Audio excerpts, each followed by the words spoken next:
Hello friend, चंदन जी के GS teaching centre Bhagalpur में आप लोगों का स्वागत है। हम लोग पॉलिटिकल साइंस में आज सबसे महत्वपूर्ण टॉपिक पढ़ेंगे संवैधानिक इतिहास, भारतीय संविधान के इतिहास, भारतीय संवैधानिक इतिहास के बारे में जानेंगे कि अधिनियम किस तरह से आया।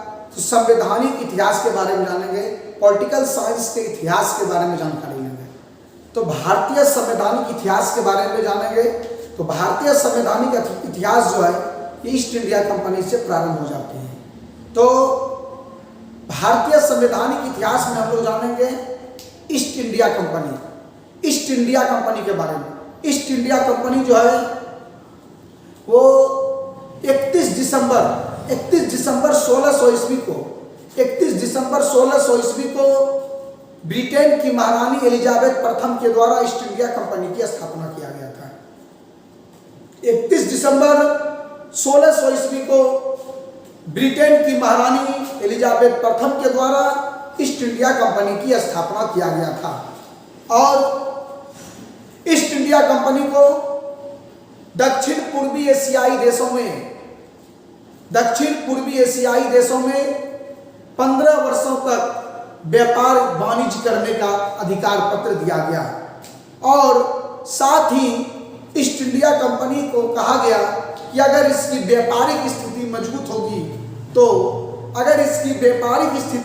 होगी तो इस व्यापारिक पत्र का प्रत्येक 20 वर्ष पर नवीनीकरण किया जाएगा। कहने का मतलब यह है कि अगर उसका व्यापार मजबूत हो गया, व्यापार चलने लगा, कंपनी आगे बढ़ने लगी, तो उसका जो व्यापारिक पत्र का अधिकार पत्र जो बनाया गया 15 वर्ष का, इसे प्रत्येक 20 वर्ष पर इसका नवीनीकरण किया जाएगा। तो हम लोग जान रहे थे भारतीय संवैधानिक इतिहास में हम लोग देख रहे थे 31 दिसंबर 1600 ईस्वी को ईस्ट इंडिया कंपनी की स्थापना किया गया है। 31 दिसंबर 1600 ईस्वी को ईस्ट इंडिया कंपनी की स्थापना इंग्लैंड की महारानी एलिजाबेथ प्रथम के द्वारा किया गया। ईस्ट इंडिया कंपनी को दक्षिण पूर्वी एशियाई देशों में वाणिज्य व्यापार करने के लिए 15 वर्षों का अधिकार पत्र दिया गया। और साथ ही कहा गया कि अगर व्यापारिक स्थिति अच्छी रही तो या मजबूत हुई तो प्रत्येक 20 वर्ष पर इस आधिकारिक पत्र का नवीनीकरण किया जाएगा। तो आज हम लोग देखेंगे भारतीय संवैधानिक इतिहास, ये सबसे ज्यादा इंपॉर्टेंट टॉपिक है। इसमें सारे अधिनियम के बारे में हम लोग पढ़ेंगे कि कौन से गवर्नर जनरल ने कौन सा अधिनियम चलाया था।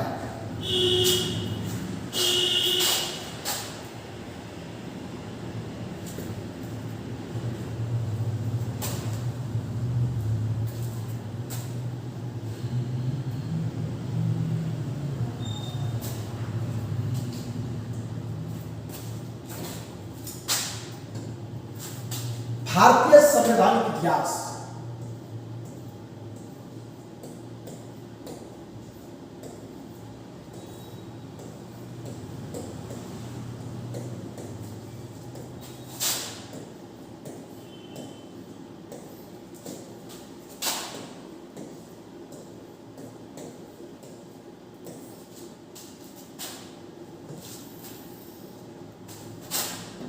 भारतीय संवैधानिक इतिहास आपको बताएं 31 दिसंबर 1600 ईस्वी को ईस्ट इंडिया कंपनी की स्थापना इंग्लैंड की महारानी एलिजाबेथ प्रथम के द्वारा किया गया।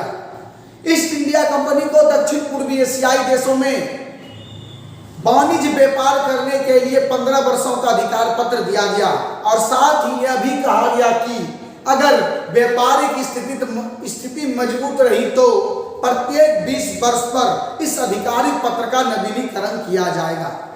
उसके बाद भारत आने वाला पहला अंग्रेज कैप्टन हॉकिंस था, जो यहाँ भारत जेम्स प्रथम का राजदूत बनकर आया था। और उसका उद्देश्य था यहाँ ईस्ट इंडिया कंपनी की व्यापार करने के लिए व्यापार करने के लिए कुछ अधिकार प्राप्त करना और उसके बाद व्यापार करना।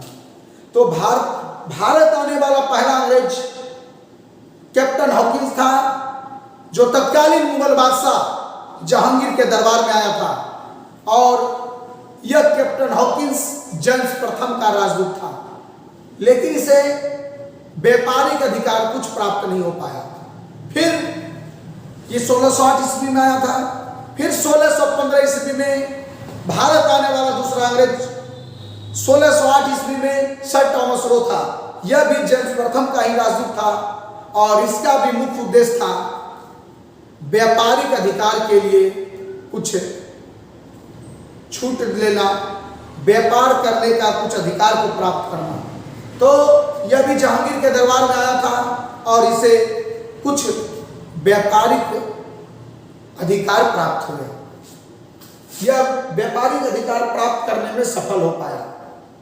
तो हम लोग देखेंगे ईस्ट इंडिया कंपनी की स्थापना 31 दिसंबर 1600 ईस्वी को महारानी एलिजाबेथ प्रथम के द्वारा किया गया। ईस्ट इंडिया कंपनी को दक्षिण पूर्वी एशियाई देशों में 15 वर्षों के लिए अधिकार पत्र दिया गया वाणिज्य व्यापार करने के लिए, और साथ ही यह भी कहा गया कि अगर कंपनी की व्यापारिक स्थिति मजबूत रही तो प्रत्येक 20 वर्ष पर इसका नवीनीकरण किया जाएगा।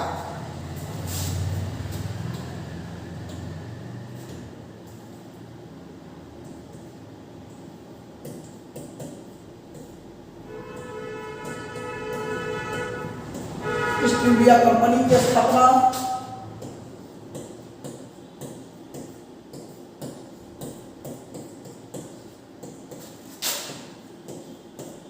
ईस्ट इंडिया कंपनी की स्थापना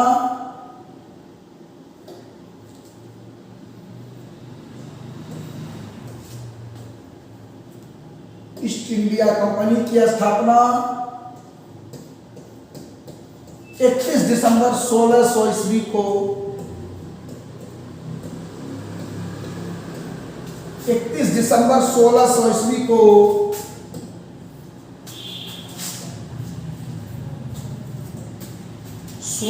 ईस्वी को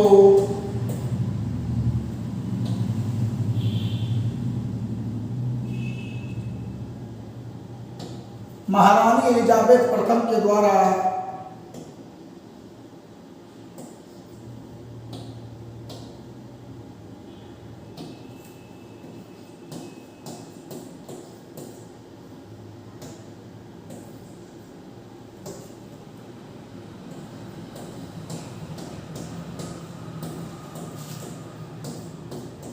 ब्रिटेन की महारानी एलिजाबेथ प्रथम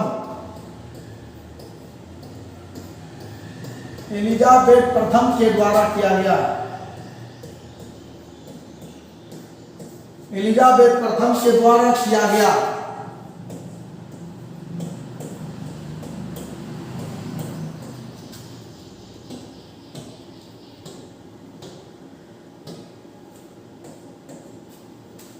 ईस्ट इंडिया कंपनी की स्थापना 31 दिसंबर 1600 ईस्वी को ब्रिटेन की महारानी एलिजाबेथ प्रथम के द्वारा किया गया।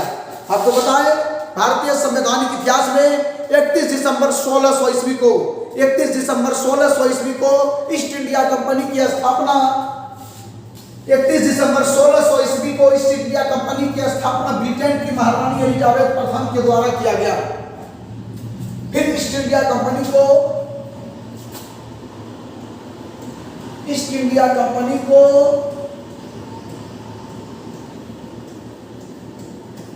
दक्षिण पूर्वी एशियाई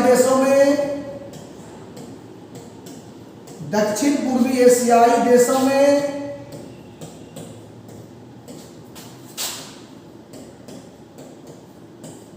व्यापार एवं वाणिज्य करने के लिए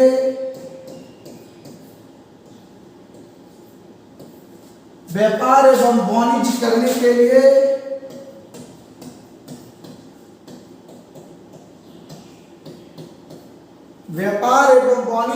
के लिए 15 वर्षों का अधिकार पत्र दिया गया।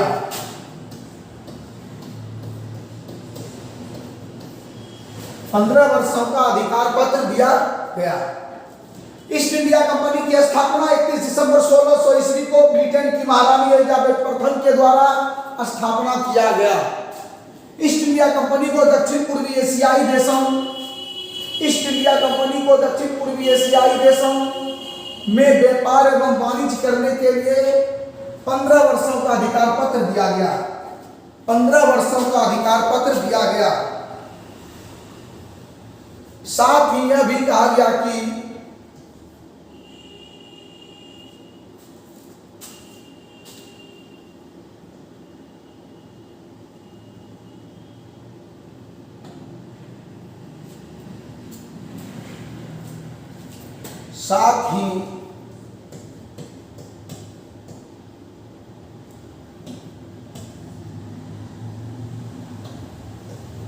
ईस्ट इंडिया कंपनी को यह भी कहा गया कि अगर व्यापारिक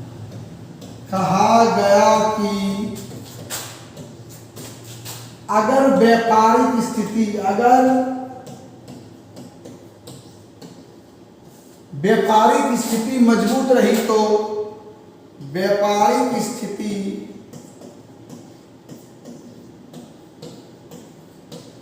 मजबूत रही तो प्रत्येक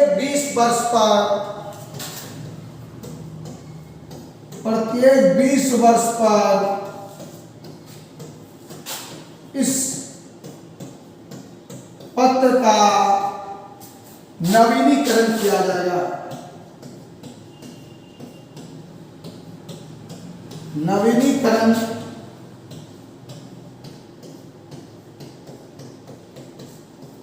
किया जाएगा। ईस्ट इंडिया कंपनी को यह भी कहा गया कि अगर व्यापारिक स्थिति मजबूत रही तो प्रत्येक 20 वर्ष पर इसका नवीनीकरण किया जाएगा। आपको बताएं 31 दिसंबर 1600 ईस्वी को ईस्ट इंडिया कंपनी की स्थापना ब्रिटेन की महारानी एलिजाबेथ प्रथम के द्वारा किया गया। ईस्ट इंडिया कंपनी को दक्षिण पूर्वी एशियाई देशों में 15 वर्षों के लिए वाणिज्य व्यापार करने का अधिकार पत्र दिया गया और साथ ही यह भी कहा गया कि अगर कंपनी की व्यापारिक स्थिति मजबूत रही तो प्रत्येक 20 वर्ष पर इसका नवीनीकरण किया जाएगा। अब आपको बताया कि भारत आने वाला पहला अंग्रेज कौन था। भारत आने वाला पहला अंग्रेज कैप्टन हॉकिंस था, जो जेम्स प्रथम का राजदूत था और जहांगीर के दरबार में आया था, लेकिन इसे व्यापार करने का कुछ अधिकार प्राप्त नहीं हो पाया। फिर भारत आने वाला दूसरा अंग्रेज 1615 ईस्वी में सर टॉमस रो भारत आया था जहांगीर के दरबार में। यह भी जेम्स प्रथम का राजदूत था। इसे व्यापार करने का कुछ अधिकार सफलता प्राप्त हो पाया।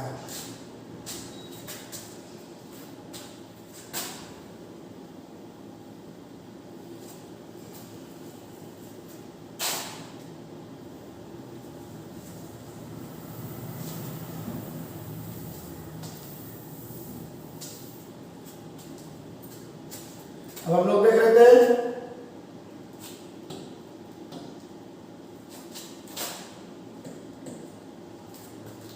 भारत आने वाला पहला अंग्रेज।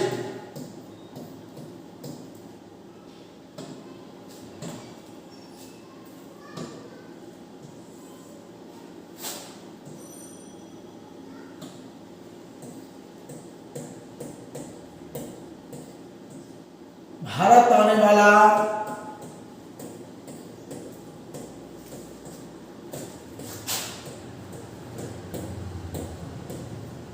पहला अंग्रेज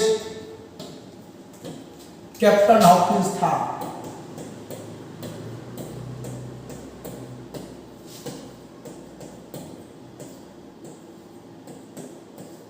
कैप्टन हॉकिंस था। भारत आने वाला पहला अंग्रेज कैप्टन हॉकिंस था, जो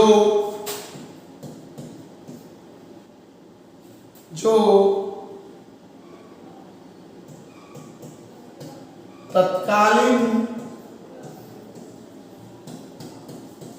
मुगल बादशाह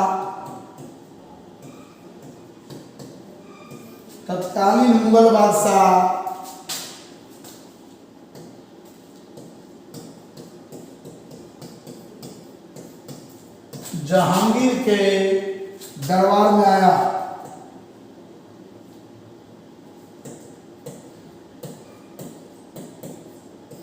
तत्कालीन मुगल बादशाह जहांगीर के दरबार में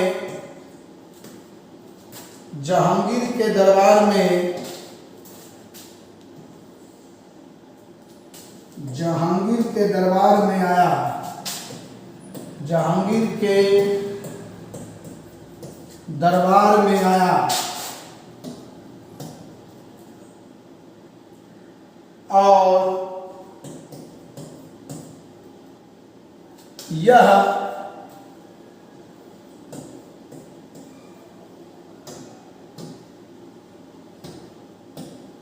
और यह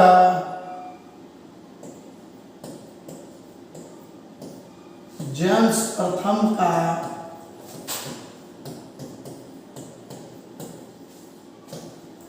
राजदूत था। ठीक है, भारत आने वाला पहला अंग्रेज कैप्टन हॉकिंस था, जो तत्कालीन मुगल बादशाह जहांगीर के दरबार में आया और यह जेम्स प्रथम का राजदूत था।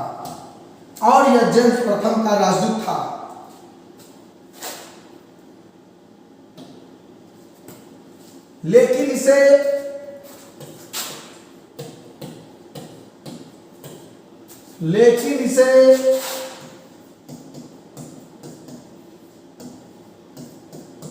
कुछ व्यापारिक अधिकार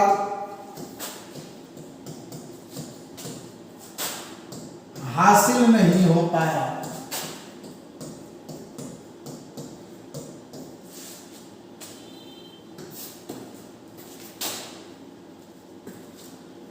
और यह आया कब था? यह आया था 1608 ईस्वी में। कब आया था? 1608 ईस्वी में। अब हम लोग देखेंगे भारत आने वाला दूसरा अंग्रेज। भारत आने वाला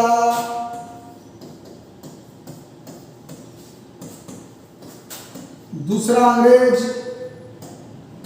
सर टॉमस रो था। सर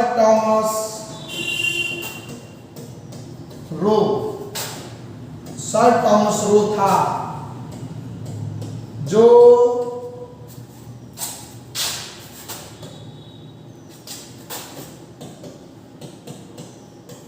तत्कालीन मुगल बादशाह जहांगीर के दरबार में आया था।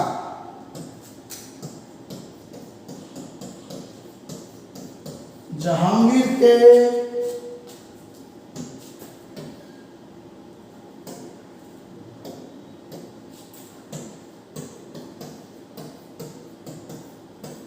दरबार में आया था। जहांगीर के दरबार में आया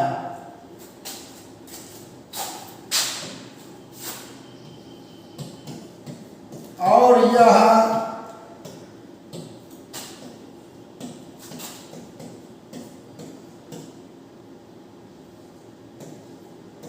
जेम्स प्रथम का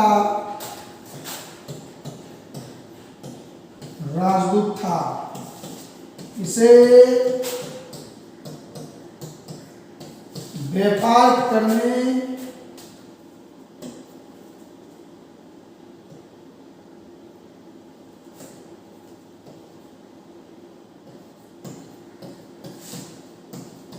के लिए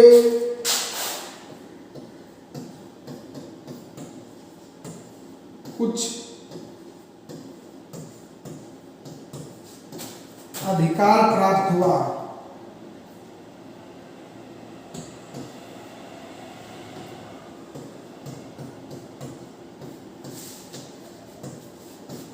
और ये आया कब था? 1615 ईस्वी में। ठीक है, तो भारत आने वाला पहला अंग्रेज कैप्टन हॉकिंस था, जो तत्कालीन मुगल बादशाह जहांगीर के दरबार में आया था और यह जेम्स प्रथम का राजदूत था। लेकिन इसे कुछ व्यापारिक अधिकार हासिल नहीं हो पाया और यह आया कब था? 1608 ईस्वी में। भारत आने वाला दूसरा अंग्रेज सर टॉमस रो था, जो तत्कालीन मुगल बादशाह जहांगीर के दरबार में आया और यह जॉर्ज प्रथम का राजदूत था। इसे व्यापार करने के लिए कुछ अधिकार प्राप्त हुआ। यह कब आया था? भारत आने वाला प्रथम अंग्रेज कैप्टन हॉकिंस था और भारत आने वाला दूसरा अंग्रेज सर टॉमस रो था। कैप्टन हॉकिंस और सर टॉमस रो दोनों जहांगीर के दरबार में आया था और यह दोनों जॉर्ज प्रथम का ही राजदूत था। उसके बाद कैप्टन हॉकिंस 1608 ईस्वी में भारत आया था और सर टॉमस रो 1615 ईस्वी में भारत आया था। चलिए लिखिए।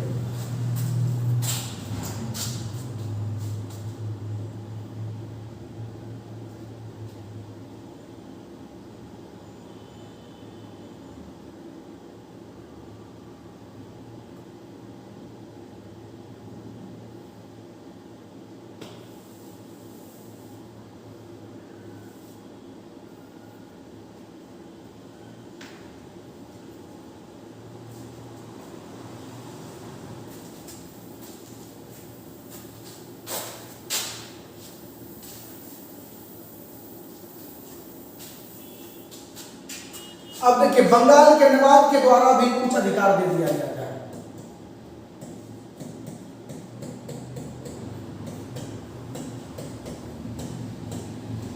बंगाल के नवाब के द्वारा भी ईस्ट इंडिया कंपनी को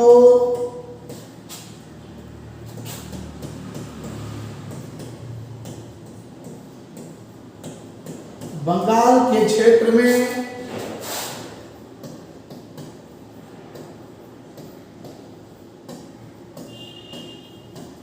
कुछ अधिकार दे दिया गया।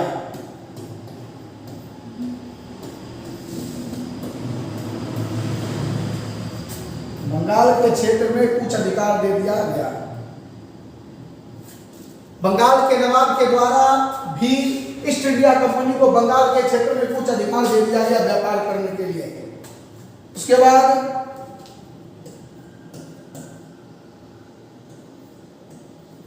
23 जून 1757 ईस्वी को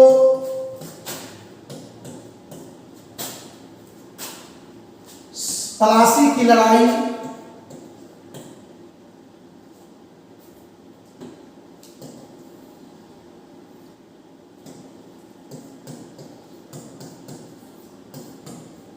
प्लासी की युद्ध हुआ,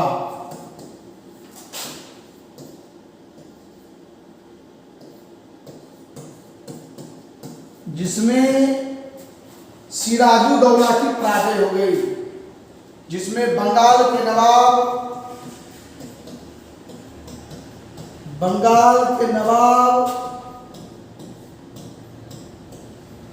सिराजुद्दौला की पराजय हो गई।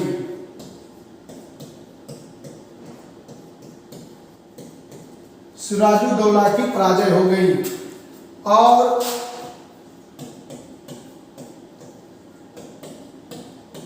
अंग्रेज ने अपना पसंदीदा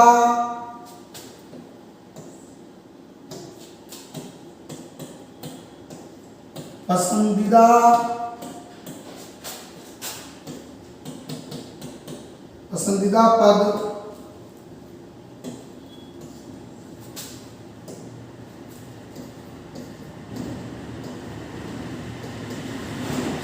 नवाब के रूप में मीर जाफर को बैठा दिया।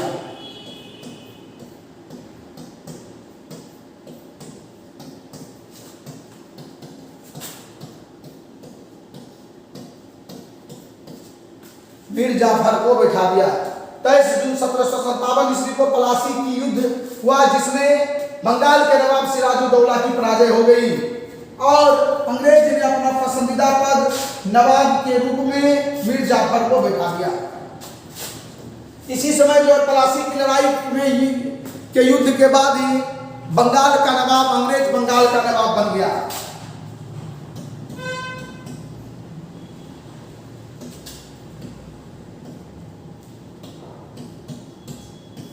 प्लासी की युद्ध के बाद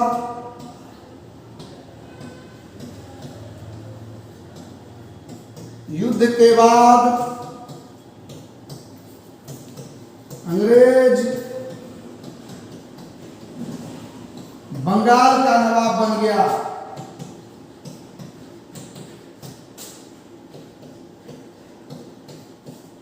अंग्रेज बंगाल का नवाब बन गया। तो देखिए, बंगाल के नवाब के द्वारा भी ईस्ट इंडिया कंपनी को बंगाल के क्षेत्र में कुछ अधिकार दे दिया गया। उसके बाद 23 जून 1757 ईस्वी को प्लासी की युद्ध हुआ था। प्लासी का युद्ध कब हुआ था?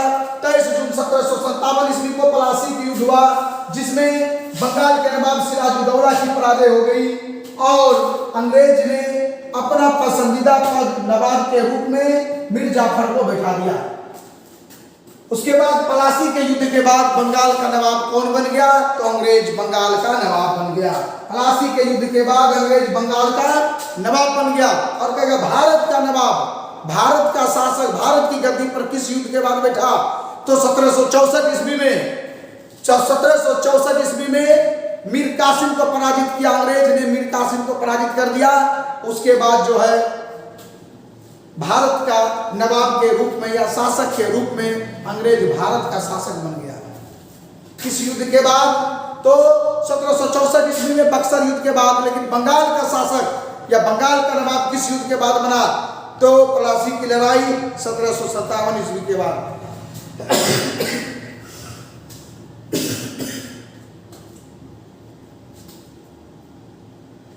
अब उसके बाद बेदरा का युद्ध 1759 ईस्वी में हुआ था, जिसमें डच की पराजय हो गई। बेदरा का युद्ध 1759 ईस्वी में हुआ, डचों की पराजय हो गई। डच की सेना को अंग्रेज ईस्ट इंडिया कंपनी ने पराजित कर दिया। उसके बाद बाडीबास का युद्ध 1760 ईस्वी में हुआ। बाडीबास का युद्ध 1760 ईस्वी में हुआ। इसमें फ्रांसीसियों की पराजय हो गई। पराजय हो गई। और उसके बाद 1765 ईस्वी में इलाहाबाद की संधि हुई। इलाहाबाद की संधि रॉबर्ट क्लाइव और शाह आलम द्वितीय के बीच हुआ था। शाह आलम द्वितीय के बीच हुआ। उसके बाद उसी समय से इलाहाबाद की संधि हुई। उसी समय जो है इलाहाबाद के संधि के बाद जो है इलाहाबाद के संधि के समय में ही रॉबर्ट क्लाइव को बंगाल का पहला गवर्नर नियुक्त किया गया था।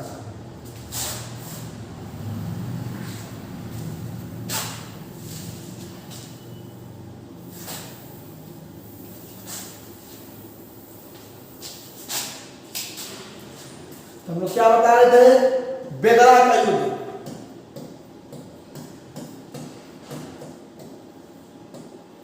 बेदरा का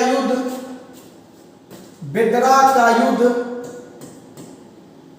1759 ईस्वी में हुआ, जिसमें ईस्ट इंडिया कंपनी ने डच की सेना को पराजित कर दिया। डच की सेना को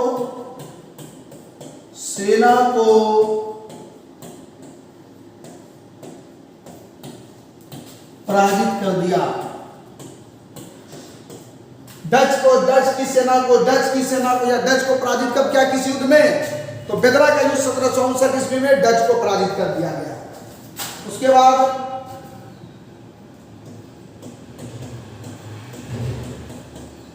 वांडीवास का युद्ध 1760 ईस्वी में हुआ। 1760 ईस्वी में हुआ, जिसमें ईस्ट इंडिया कंपनी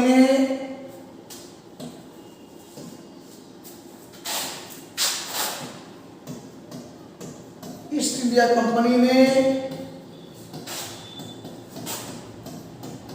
फ्रांसीसी को पराजित कर दिया।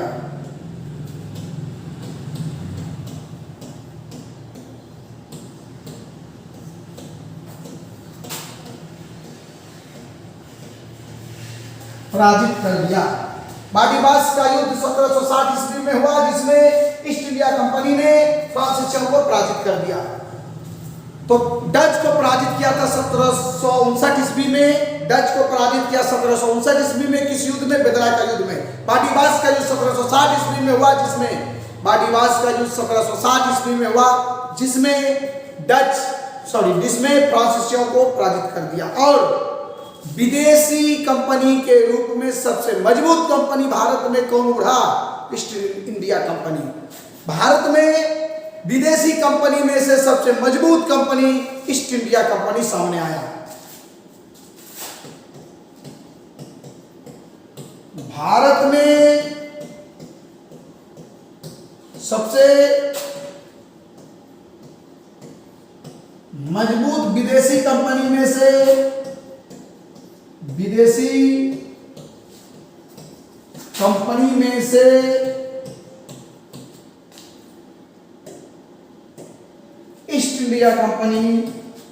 ईस्ट इंडिया कंपनी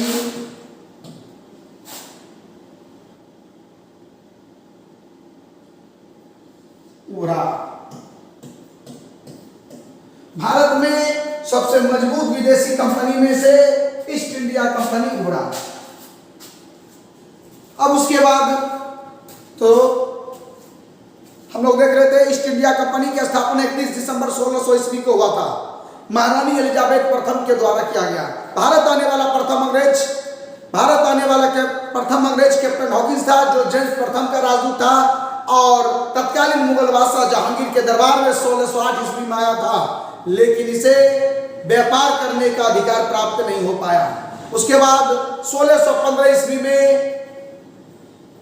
भारत आने वाला दूसरा अंग्रेज सर टॉमस रो था, जो जेम्स प्रथम का राजदूत था और तत्कालीन मुगल बादशाह जहांगीर के दरबार में ही आया, लेकिन इसे व्यापार करने का कुछ अधिकार सफलता प्राप्त हो गया। उसके बाद बेदरा का युद्ध 1759 ईस्वी में हुआ, जिसमें डच सेना को ईस्ट इंडिया कंपनी ने पराजित कर दिया। उसके बाद बाटीबास का युद्ध 1760 ईस्वी में हुआ, जिसमें ईस्ट इंडिया कंपनी ने फ्रांसीसियों को पराजित कर दिया और भारत में विदेशी कंपनी में सबसे मजबूत कंपनी के रूप में ईस्ट इंडिया कंपनी सामने आया।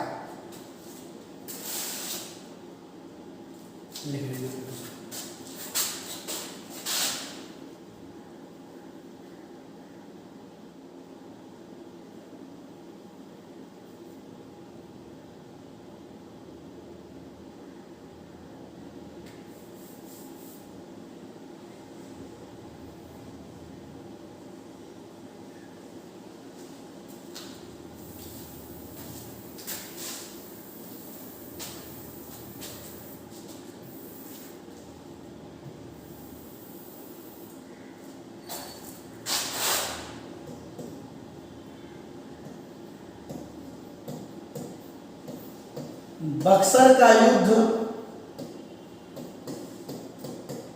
1764 ईस्वी में हुआ।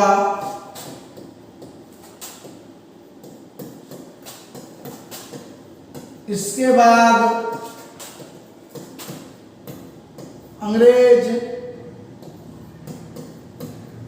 भारत का शासक बन गया।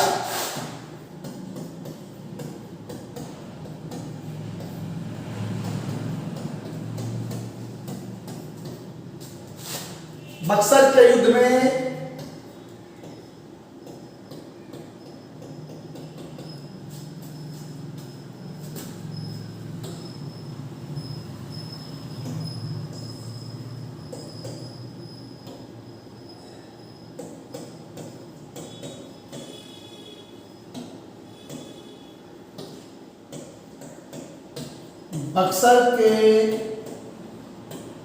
युद्ध में मीर कासिम को पराजित कर दिया गया।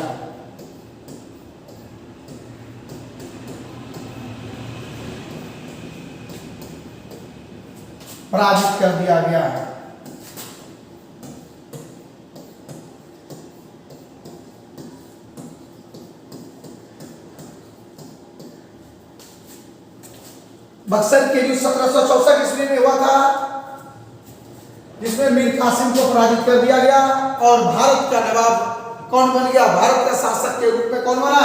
अंग्रेज भारत का शासक बन गया। पूछेगा कि अंग्रेज भारत का शासक किस युद्ध के बाद बना, तो बक्सर युद्ध के बाद। और बंगाल का शासक कब बना, तो बंगाल का शासक बना 1757 ईस्वी में। 1757 ईस्वी के बाद प्लासी की लड़ाई के युद्ध के बाद बंगाल का नवाब कौन बना, अंग्रेज। लेकिन भारत का नवाब या शासक कौन बना, अंग्रेज कब बना, तो बक्सर का युद्ध 1764 ईस्वी में।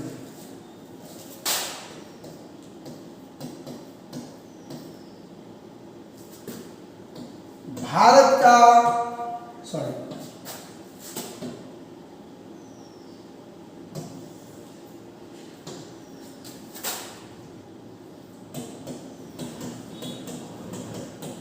इलाहाबाद की संधि,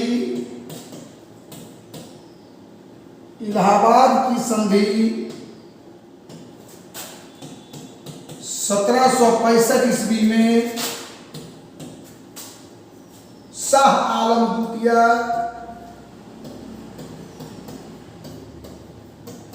शाह आलम द्वितीय एवं लॉर्ड क्लाइव के द्वारा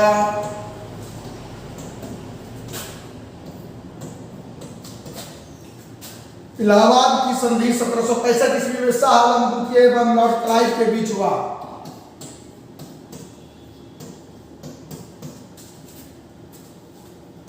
बंगाल में द्वैत शासन का प्रारंभ किस संधि में हुआ था, तो इलाहाबाद की संधि में ही बंगाल में द्वैत शासन का प्रारंभ हो गया। तो इलाहाबाद के संधि के तहत क्या क्या काम हुआ, इलाहाबाद के संधि के तहत, इलाहाबाद के संधि के तहत क्या क्या काम हुआ। इलाहाबाद की संधि 1765 ईस्वी में शाह आलम द्वितीय एवं लॉर्ड क्लाइव के बीच हुआ। इसमें क्या क्या काम हुआ,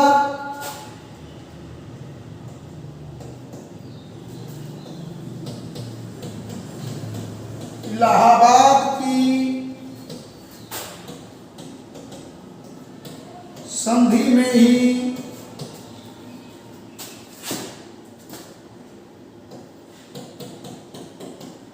बंगाल में दोहरी शासन व्यवस्था, दोहरी शासन व्यवस्था को प्रारंभ किया गया।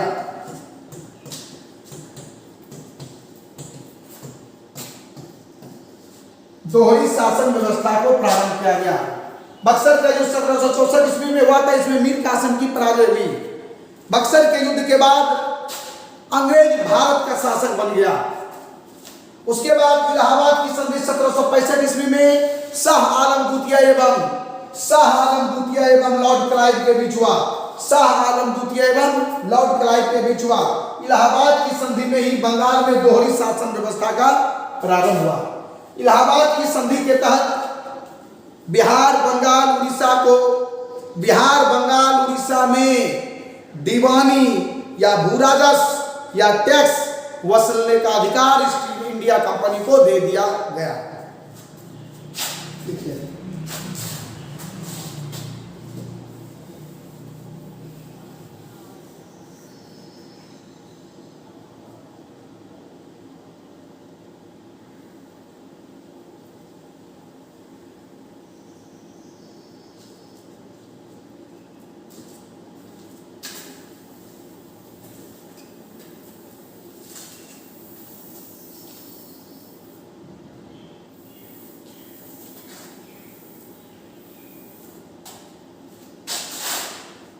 इलाहाबाद के संधि के तहत देखिए क्या हुआ,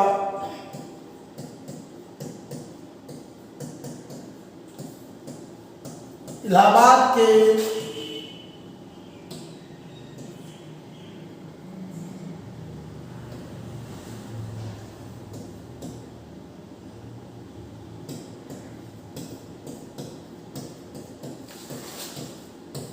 इलाहाबाद के संधि के तहत ईस्ट इंडिया कंपनी को बिहार, बंगाल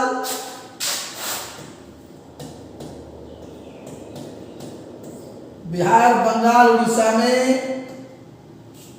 बिहार बंगाल उड़ीसा में दीवानी या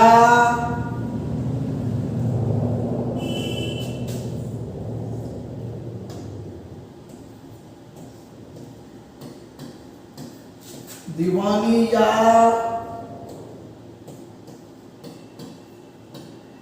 भू राजस्व या टैक्स वसूलने का अधिकार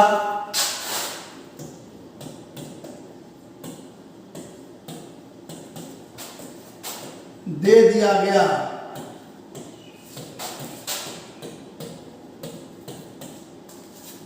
वसूलने का अधिकार दे दिया गया। इलाहाबाद के संधि के तहत ईस्ट इंडिया कंपनी को बिहार बंगाल एवं उड़ीसा में दीवानी या भू राजस्व या टैक्स वसूलने का अधिकार दे दिया गया। अब उसके बाद देखिए, ईस्ट इंडिया कंपनी के पहले गवर्नर के रूप में किसे नियुक्त किया गया? रॉबर्ट क्लाइव को किया गया। ईस्ट इंडिया कंपनी के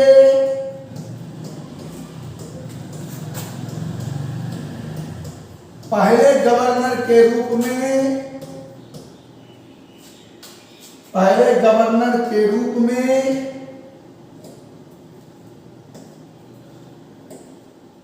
लॉर्ड क्लाइव को पहले गवर्नर के रूप में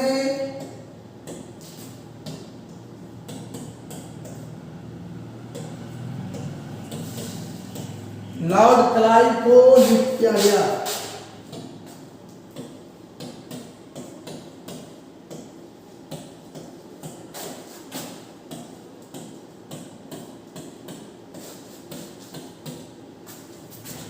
ईस्ट इंडिया कंपनी का पहला गवर्नर कौन था? ईस्ट इंडिया कंपनी में बंगाल का पहला गवर्नर, ईस्ट इंडिया कंपनी के पहले गवर्नर के रूप में लॉर्ड क्लाइव को नियुक्त किया गया। लेकिन ये कहां का? बंगाल का गवर्नर था। बंगाल का ईस्ट इंडिया कंपनी के बंगाल का पहला गवर्नर कौन था? लॉर्ड क्लाइव था। बंगाल का पहला गवर्नर कौन था? लॉर्ड क्लाइव था। लेकिन बंगाल का अंतिम गवर्नर कौन था? वारन हेस्टिंग्स था। तो इसके बारे में भी हम लोग जानेंगे। इलाहाबाद के संधि, इलाहाबाद का संधि कब हुआ? 1765 ईस्वी में हुआ इलाहाबाद की संधि। रॉबर्ट क्लाइव या लॉर्ड क्लाइव एवं शाह आलम द्वितीय के बीच हुआ था। यह संधि में, इस संधि में ईस्ट इंडिया कंपनी को बिहार बंगाल उड़ीसा में भू राजस्व वसूलने का अधिकार मिल गया। उसके बाद बंगाल में द्वैध शासन व्यवस्था को प्रारंभ किया इलाहाबाद की संधि के द्वारा।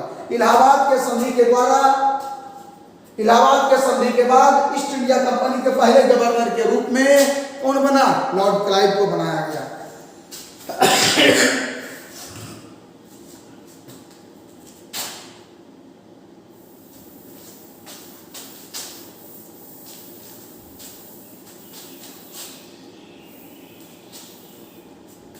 अब हम लोग देखेंगे प्रमुख गवर्नर इसी के अंतर्गत।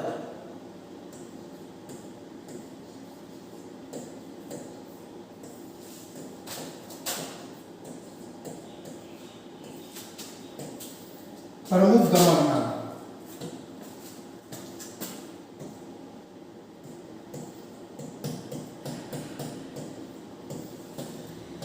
बंगाल का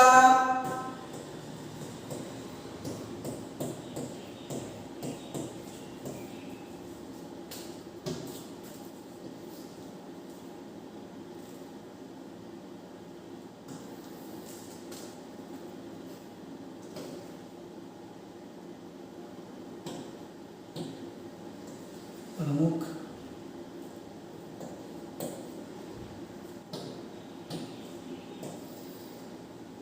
बंगाल का पहला गवर्नर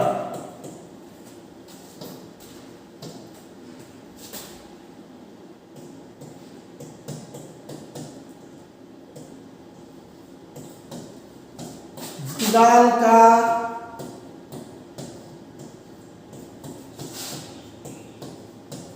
अंतिम गवर्नर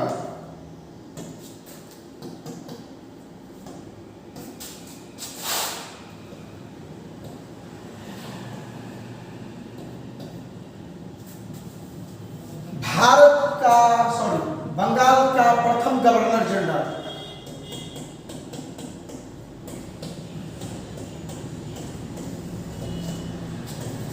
एकदम किस अनुसार से क्वेश्चन आता है? बंगाल का प्रथम गवर्नर जनरल। इसी सब में विद्यार्थी को पता नहीं चल पाता है गवर्नर जनरल कौन है, गवर्नर कौन है। जैसे कि नरेंद्र मोदी ने योजना आयोग पहले चल रहा था, तो पहले जब वो प्रधानमंत्री बने तो उस समय योजना आयोग का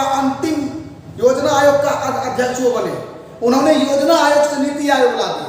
तो पूछेगा योजना आयोग का अंतिम अध्यक्ष कौन थे? तो नरेंद्र मोदी थे, क्योंकि अंतिम बार अध्यक्ष वही बना। और नीति आयोग का पहला अध्यक्ष भी कौन थे?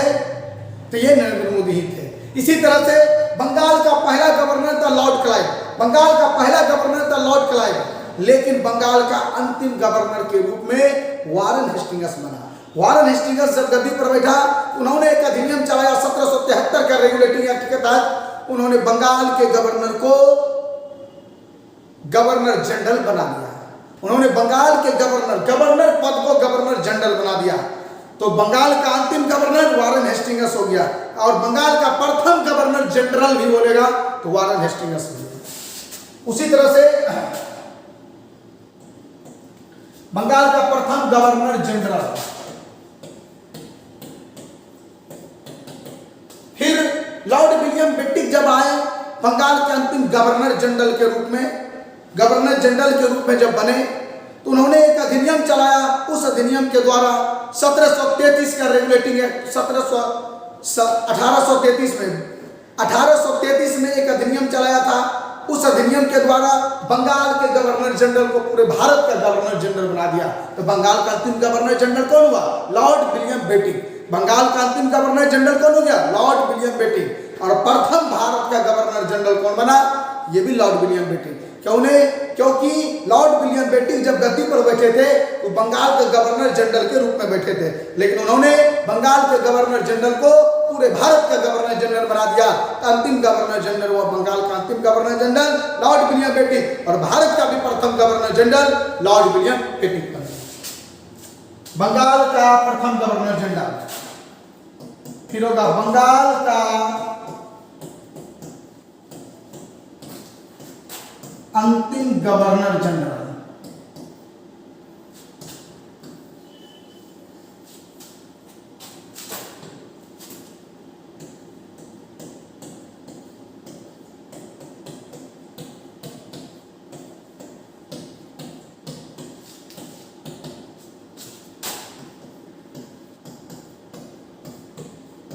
भारत का प्रथम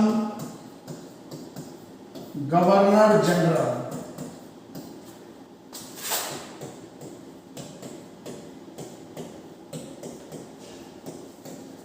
भारत का अंतिम गवर्नर जनरल,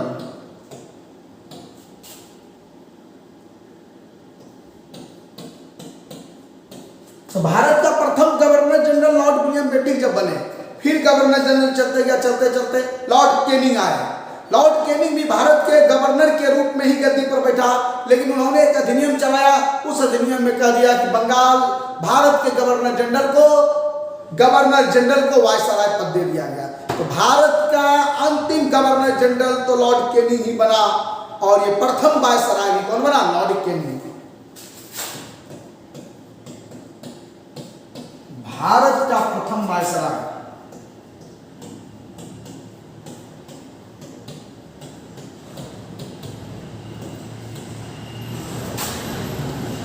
फिर जब भारत स्वतंत्र हो गया, उसके बाद गवर्नर जनरल कौन था?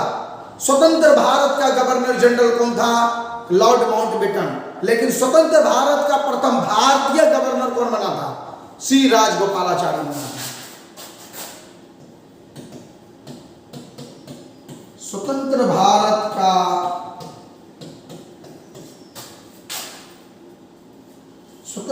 का प्रथम गवर्नर जनरल।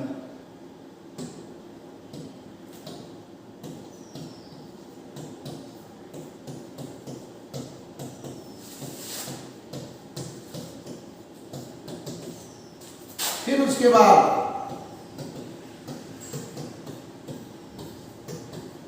स्वतंत्र भारत का प्रथम भारतीय गवर्नर जनरल, ये होगा सी राजगोपालाचारी।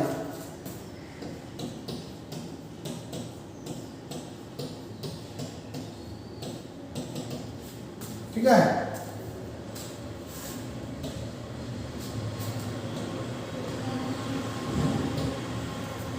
अब हम लोग देखेंगे बंगाल का प्रथम गवर्नर जनरल।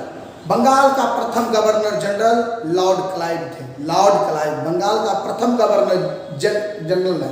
बंगाल का प्रथम गवर्नर लॉर्ड क्लाइव थे। फिर उसके बाद चलते चलते लॉर्ड वारन हेस्टिंगस जब आए, वारन हेस्टिंगस ने गवर्नर पद को गवर्नर जनरल बना दिया। बंगाल के गवर्नर को गवर्नर जनरल बना दिया। तो बंगाल का अंतिम गवर्नर के रूप में वारन हेस्टिंगस बैठा और बंगाल का प्रथम गवर्नर जनरल भी वारन हेस्टिंगस बना। तो बंगाल का प्रथम गवर्नर लॉर्ड क्लाइव थे।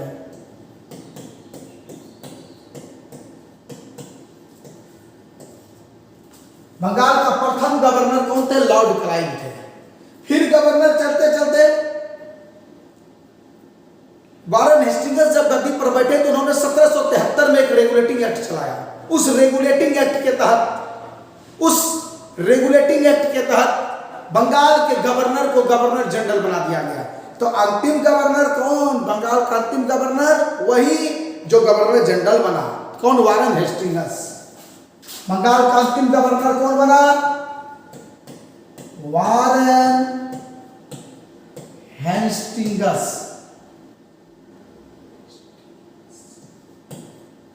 स्पेलिंग थोड़ा सा मिस्टेक हो सकता है, आपको सुधार कर लीजिएगा। बंगाल का अंतिम गवर्नर जनरल वारन हेस्टिंगस। बंगाल का प्रथम गवर्नर जनरल कौन था? तो वारन हेस्टिंगस जब अंतिम क्यों बने? बंगाल का अंतिम गवर्नर वारन हेस्टिंगस इसलिए बने कि उन्होंने बंगाल के गवर्नर को गवर्नर जनरल बना दिया। तो बंगाल का प्रथम गवर्नर जनरल कौन बन गया? वारन हेस्टिंगस।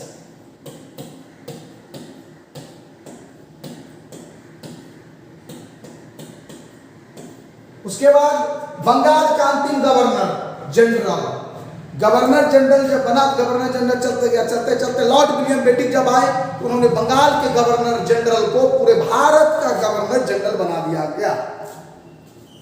ये बना क्या? बंगाल का अंतिम governor general lord William Bentinck. Lord जिन्होंने सती प्रथा खत्म किया था, lord William Bentinck.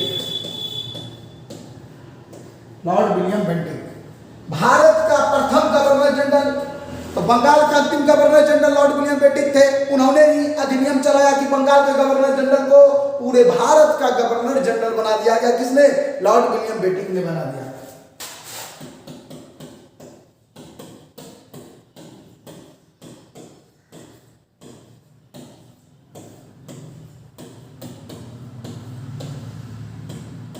Lord William Bentinck. Bharat का अंतिम गवर्नर जनरल कौन था? भारत का गवर्नर जनरल जब चलना शुरू हुआ तो लॉर्ड कैनिंग जब आए तो उन्होंने क्या किया? गवर्नर जनरल पद को हटा दिया, वायसराय पद ला दिया। तो अंतिम गवर्नर जनरल, भारत का अंतिम गवर्नर जनरल कौन? जो हटाया उस पद को, वो लॉर्ड कैनिंग।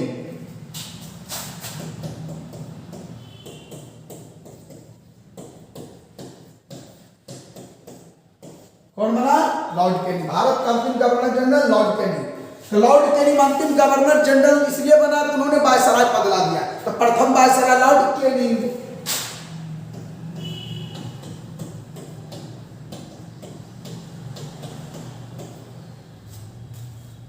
स्वतंत्र भारत का प्रथम governor general Lord Mountbatten. Lord Mountbatten.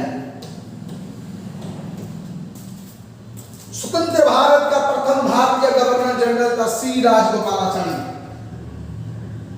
चक्रवर्ती राजगोपालाचारी। सी राजगोपालाचारी।